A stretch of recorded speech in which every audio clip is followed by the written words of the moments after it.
ఛానల్ని సబ్స్క్రైబ్ చేసుకోండి. ఈ బ్యాచ్ మొత్తం వీడియోస్ పెడతాను. రెగ్యులర్ వీడియో మార్నింగ్ ఈవినింగ్ ఖచ్చితంగా పెడతాను.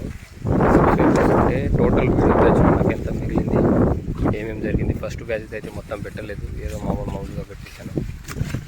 చూస్తారో లేదో, మాకు ఫస్ట్ టైం పెడుతున్నాము ఎందుకులే అని చెప్పేసి ఫుల్ వీడియోస్ పెట్టలేదు. ఇవి కూడా ఫుల్ వీడియోలు పెడతలేదు, ఏదో నార్మల్ వీడియోస్ పెడుతున్నాను. టోటల్ ఈ బ్యాచ్లో ఎంతవరకు లాభం వస్తుంది, ఎంతవరకు లాస్ వచ్చినాయో మొత్తం పెడతాను. వీడియోని సబ్స్క్రైబ్ చేసుకోండి, ఛానల్ని సబ్స్క్రైబ్ చేసుకోండి.